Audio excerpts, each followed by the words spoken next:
Biyahe kasama si DJ Lala, aarangkada na. My love, eto na po ang biyahe ng buhay ni Nicole. Hi DJ Lala, may gusto lang po sana akong ihingi ng payo sa'yo. Dati ko na po siyang kakilala. Naging live-in siya ng friend ko dati at ngayon, hiwalay na po sila. Nawala po ako sa lugar namin ng 4 years at pagbalik ko medyo nagbago ang itsura ko kumpara sa dati. Lagi niya po akong binibiro pag nakikita kami. Ako naman ang kinikilig ng palihim hanggang sa isang araw nagulat na ako na kinuha niya ang FB account ko. At doon na kami nag-umpisa, magkulitan, landian sa chat. Hanggang sa doon na nga nag-umpisa ang paglabas-labas din namin ng gabi hanggang sa madaling araw magkasama kami. Pero walang kami. Ayan. Nagkasundo kami na gusto niya lang maging masaya. Pero walang kasamang damdamin. Pero hindi ko namamalayan, nafo-fall na pala ako hanggang sa tumagal kami ng 1 taon. Hanggang sa bahay na siya natutulog gabi-gabi, doon na din kumakain, sabay kami. Halos parang magka-live-in kung titignan mo kami. Pero ni minsan hindi ko siya narinig na sinabihan niya ako ng I love you. Malambing siya maalalahanin. Pero naguguluhan ako kung tama bang ipagpatuloy ko pa ba tong ginagawa namin. O itigil ko na kasi baka umasa lang ako at bandang huli, wala naman pala talaga. Ano po ba ang dapat kong gawin? Salamat po DJ Lala and more power to your show.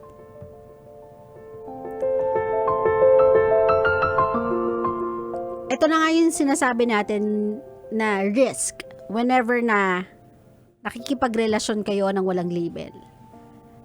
Kasi kahit ano pang sabihin ninyo when you guys are sharing intimate things together. Kasi kung dyan na natutulog ibang level na yun. Alam mo naman yan sa sarili mo, diba? Let's not kid ourselves. It's not just holding hands anymore. It's gonna be more than that. Yung intimacy levels ninyo ay intimacy levels na ng mag-romantic partner. So, you guys telling yourself na hindi, wala lang tong label. Gusto lang namin maramdaman yung kasiyahan sa piling ng isa't isa and enough na yun para sa amin. It's a joke. Alam nyo yun. It's for the lack of better term, excuse me po sa term ko, it's bullshit. So, if you wanted to stop and if you want something real to start, my love, you have to be honest. Not only to him, but to yourself. Kailangan mong maging honest sa kanya na I know nagsimula yung relationship natin with me not expecting anything out of it. Alam kong nagsimula yung relationship natin with this certain agreement na hindi natin ifo-force, ipe-pressure ang isa't isa na pumasok sa isang relasyon and we just want each other to be happy. Pero I wanna be more than that. Andito na ako sa level ng relationship nating dalawa na I'm starting to have feelings. Kasi it's inevitable. Hindi yan maiiwasan . You guys are sharing most of the time together. Precious times, quality time, bonding moment. It's impossible for you not to fall for a person kapag ganyan na kayong nagsasama.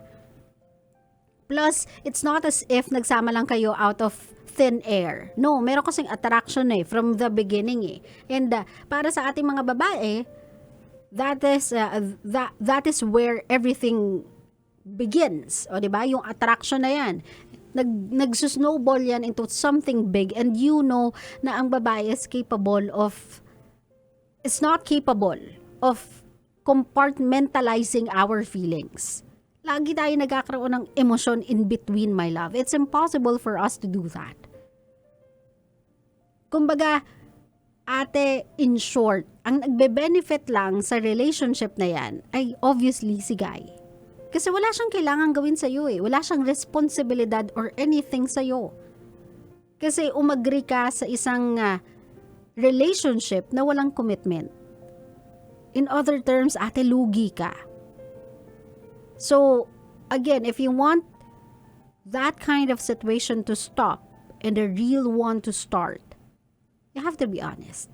Sabihin mo na sa kanya na I think it's time na we revisit. Bisitahin natin ulit yung agreement natin sa relationship na to. Kasi obviously, kung ito ay laro, you're winning. And I'm not. I'm losing. Natatalo ako. Why? Because nagde-develop ako ng feelings eh. Even if pigilan ko yung sarili ko, I cannot. It's impossible for me to do so kasi I'm spending time with you. So if you are not ready for this relationship, then I do not think pwede mong i-reap yung benefit of being my partner. Kasi parang nakukuha mo na everything ng free pass eh. At some point, you have to be responsible to something dito sa relationship na to. At some point, you have to be responsible sa feelings ko. Kung may mabuo man dito sa ginagawa nating bahay-bahayan, you have to be responsible for it as well. Both of you guys are two consenting adults. Nung pinasok nyo yung relationship na yan. So feeling ko naman, it's fair if mag-uusap din kayo as adults on how to move forward from this type of relationship. Kasi that is too juvenile, too immature to subject yourself sa ganyang klaseng agreement, sa ganyang klaseng setup without even thinking of yourself, without even thinking yung risk na kailangan yung i-take, kailangan mong i-take bilang isang babae sa ganyang klaseng sitwasyon. Ulitin ko, my love, maraming mawawala sa'yo pero sa kanya wala. You have everything to lose. He has nothing. He has everything to gain. You have nothing. So, my love, it's about time para gumising ka sa fairy tale ninyong dalawa. Time to face the music, my love. Time to face the reality. You kids need to own up sa mga responsibilities na dapat meron kayo kapag pumapasok kayo sa isang relasyon. It's either he's in or he is out. It's either kayo or hindi kayo. Hindi pwedeng in between. Hindi pwede na yung walang label. It's been going on for so long. Siguro naman safe to say kilala nyo na yung isa't isa in all kinds of level at nag-gauge nyo na yung compatibility ninyong dalawa. So by now naman siguro pwede na i-define ninyo kung ano kayo talaga. Now, kung sakasakaling dumating yung puntong yon at sabihin niya sa'yo na, I'm so sorry. Ayokong mag-commit sa isang relationship. Then good riddance, ate. Kasi ayaw mo naman siguro sa isang lalaki na walang paninindigan. Hindi mo naman siguro gugustuhin ang isang lalaki sa buhay mo na parang puro good time lang ang alam. Yung hindi ka kayang panindigan. In short, again, excuse me for the term, for the lack of better term, excuse me sa nakikinig. Ayaw mo naman siguro sa lalaking walang bayag. Gets mo ka, ate? So, Pami, pag-usapan nyo na. Get it over with. Kung yan ay sugat, rip off the band-aid. Masaktan na kung masasaktan. At least isahan lang.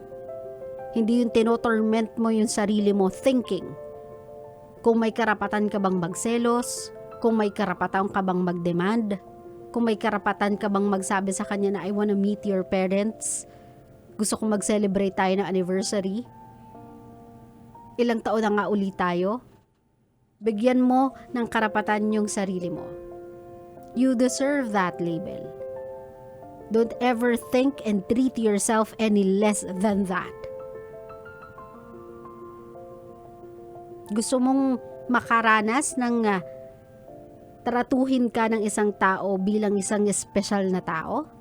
Someone with value? Someone with worth? Then tratuhin mo yung sarili mo with self-respect, self-worth. Kasi if you won't learn how to treat yourself with that, then no one will. Walang taong re-respeto sa'yo. No one will ever take you seriously. No one will give you worth. Kasi ikaw mismo, hindi mo binibigyan ng value yung sarili mo. Naintindihan mo ko, Nicole? So, tama na laro. It's about time para magseryoso na kayong dalawa. It's either a go or a no-go. Klaro? Klaro.